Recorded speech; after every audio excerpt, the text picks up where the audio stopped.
Alright, YouTube, it's time to talk about why anarchism will fail. Of course, I'm not speaking just of Antifa here. They're kind of anarchists, but also kind of not, in a sense, because they use, like, the means of capitalism to promulgate their message anyway. It's sort of like communists on that.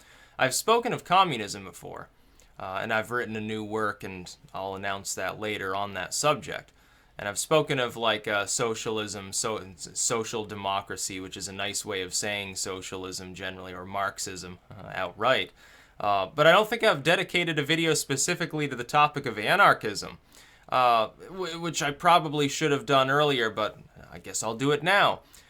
As far as anarchism goes, you get all these little like groups that they're all anarcho something or other, like anarcho-primitivism, anarcho-capitalism, anarcho-syndicalism, anarcho-communism, anarcho-anarchism, or whatever you want to term them.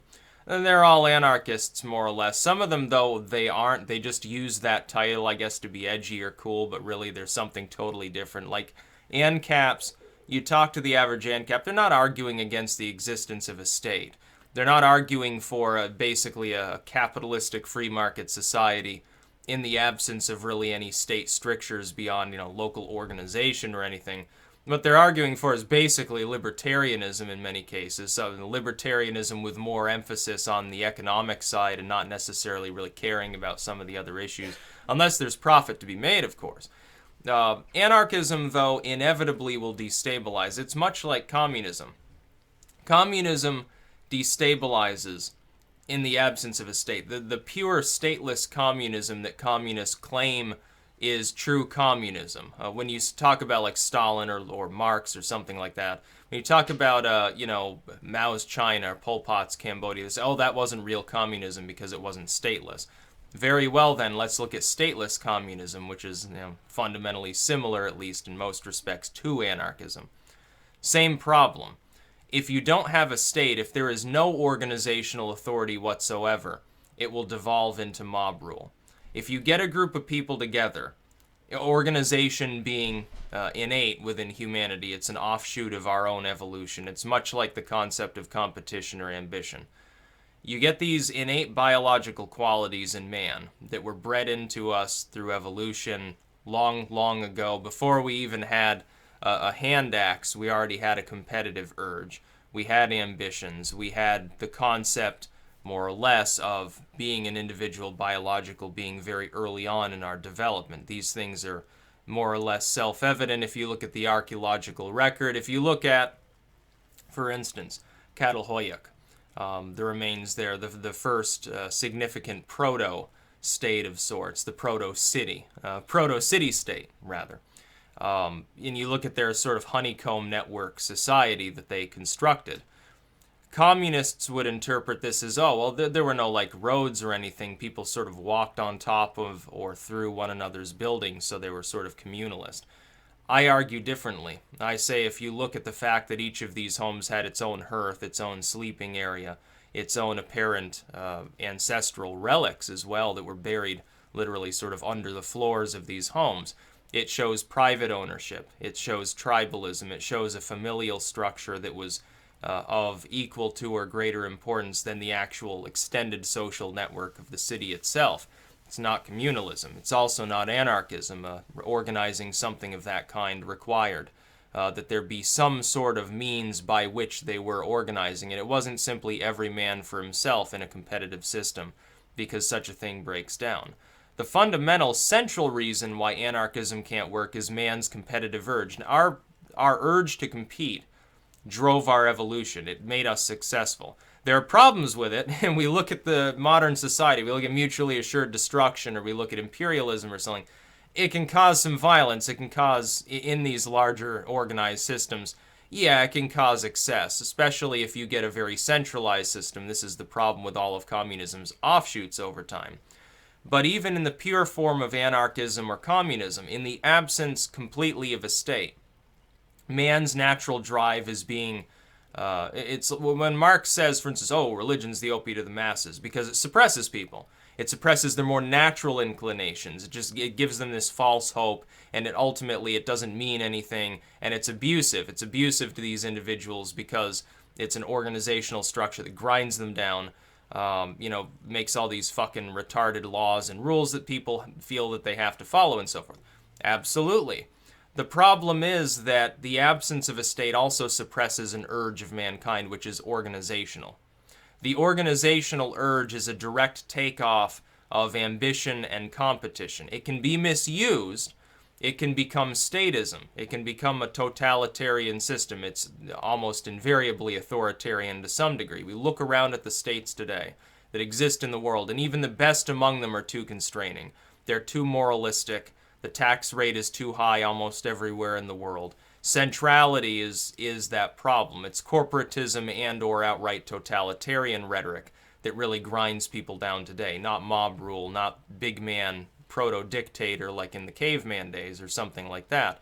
It's too much centrality, which is the problem with all of communism's offshoots. Soviet Union, too much centrality, efficiency drops like a rock, corruption and graft take hold, and the system collapses fiscally. Mao's China, too central, bad ideas are made, famine breaks out, economy begins to grind down. What progress is made is outweighed heavily by the human misery present there. They end up having to adopt a mixed model. They actually become more prone to a free market because that centrality doesn't work. DPRK, you listen to what defectors say now in the DPRK. Centrality there was so constraining, even more than like Mao's China or anything Stalin ever did. It was so utterly barbarically constraining that they actually developed a sort of interior capitalism with a market economy just to survive and to make up for the fact that they had this famine going on, and things internally began at least very slightly to improve. The level of abuse dropped very slightly in North Korea because the state realized otherwise, we're going to get overthrown. At some point, we're all going to starve or get killed, so we'll let a little bit of capitalism in. And they still call it communism, of course. They still call it workers' paradise. It's actually now ultimately a capitalist system, just an insular and very authoritarian one. And so, when we look at anarchism, we see the opposite. Instead of too much centrality, there's none. There's no central organizational structure beyond the voluntary. The problem is those voluntary structures progress, they evolve and become states. Now here's the answer. There is only one. The answer is to create a central order that is kept artificially small, prevented as much as possible from growing, and is severely constrained in its use. That way efficiency remains high. But the structure does exist to administer some degree of order, to prevent things like mob rule or some dictator from actually rising up. If we see in history the absence of power, a power vacuum almost always seems to spawn a power more central than what came before it. We can look at the Weimar Republic or something. You have a constraining order, and the constraining order is essentially not that different from some of the more laissez-faire models that we have today. You've got a bunch of Republicans and Social Democrats running things. They're very establishment, very centrist. We'd look back, say their policies weren't that different maybe from establishment politics today. It was strangulating things. And the answer came along in the form of fringe parties that vied for power. I think people forget that it wasn't just the Nazi movement that was gaining momentum around the time in the 1930s. The communists were too. If Germany hadn't fallen to Hitler in the Third Reich, it would have fallen to communism. It would have become a communist nation. You can take that on a moral token as you may, I suppose. But the thing is, it was the power vacuum, the strangulation of government, the inability to get things solved, to solve the economic problems and so forth, led to that fringe situation in which people were abused even more thereafter, in which there was war and pogroms and all these other horrible things. That's the problem. That's the problem with anarchism, too. A strangulated bureaucratic system approaches anarchism when it comes to its efficiency. When that breaks down, you get black markets. People, if they're constrained from the state by competing normally, because it's an innate human quality, we see this with the drug war here, they will compete and form black markets. If their ambitions are suppressed, they will do those things anyway. It simply becomes criminal behavior. You create a criminal culture. If you attempt to suppress man's desire to organize things, you're going to get an organizational structure but it's not necessarily going to be structured in such a way that it's beneficial for most people there. It's best to create a structure that works for as many people as possible, maintaining civility and stability, not at the cost of personal freedom. Anarchism is incapable of doing this. One group of anarchists over there might say we want to structure our society in a voluntary fashion because, we're just all a community. We structure it this way. Some other group nearby structures it a different way. When times are hard, those groups are going to compete anyway.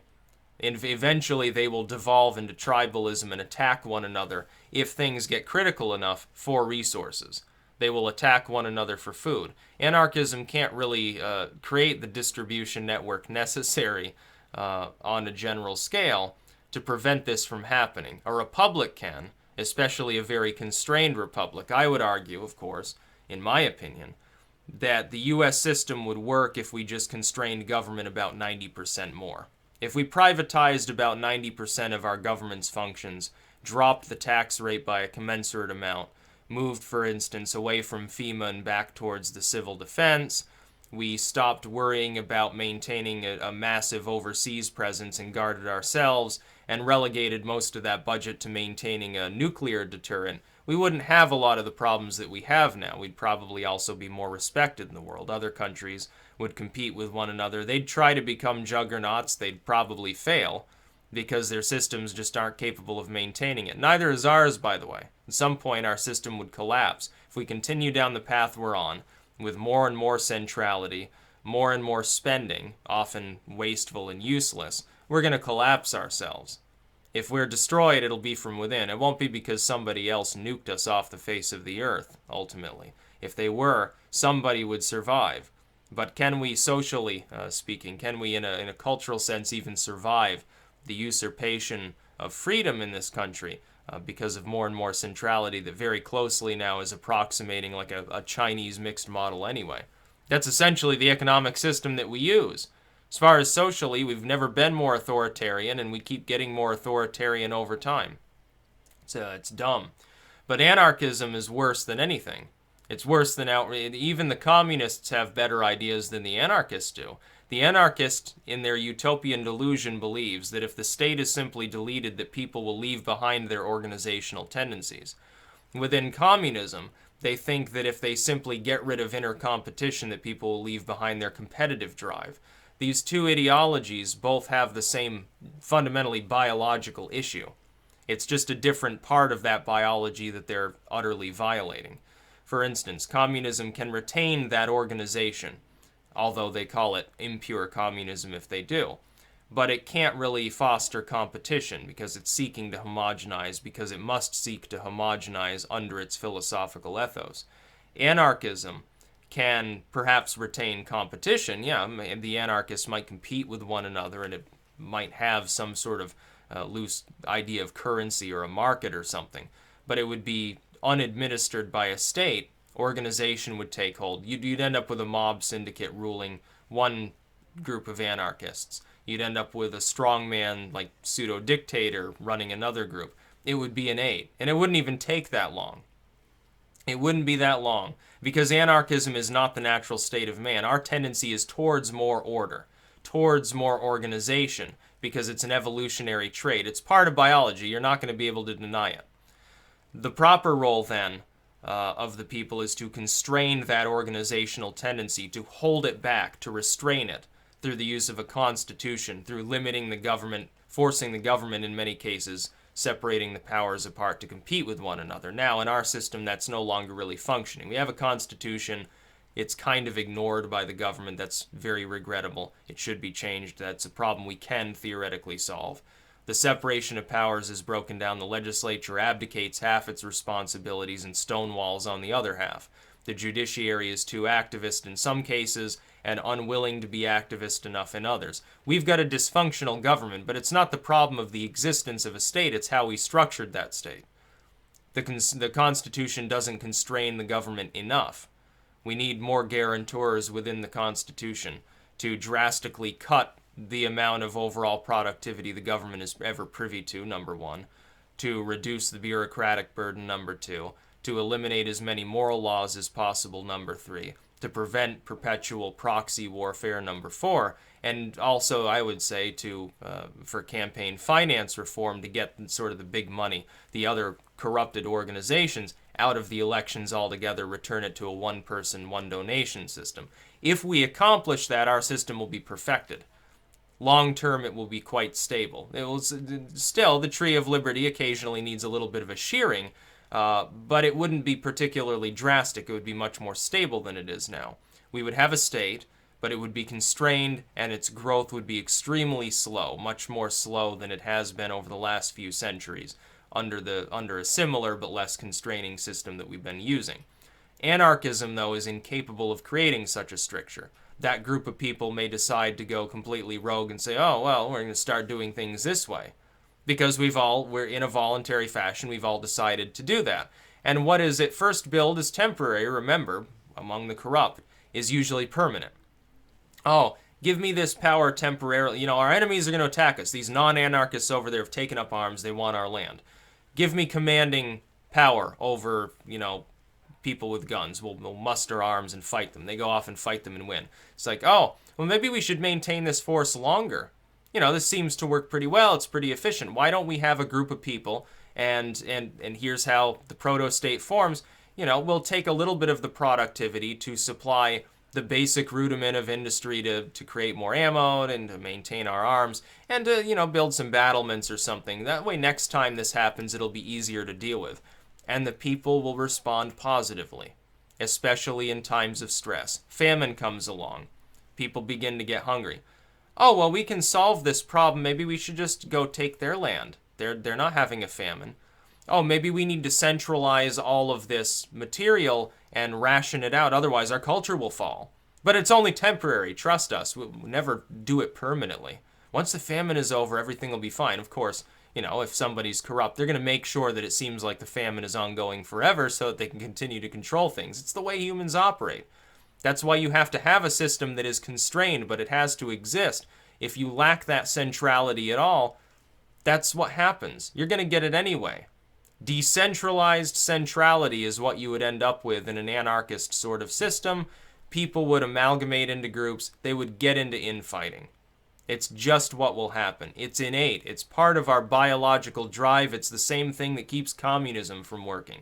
It is impossible to create your utopian anarchist or communist system. It will never happen. There will never be a day at which these systems, in the pure form spoken of by their adherents, exist for more than a very short time before they utterly implode on themselves. And that's my final word on anarchism, and a little bit of a jab at communism. I'll speak more about that later. That's about all. Peace out.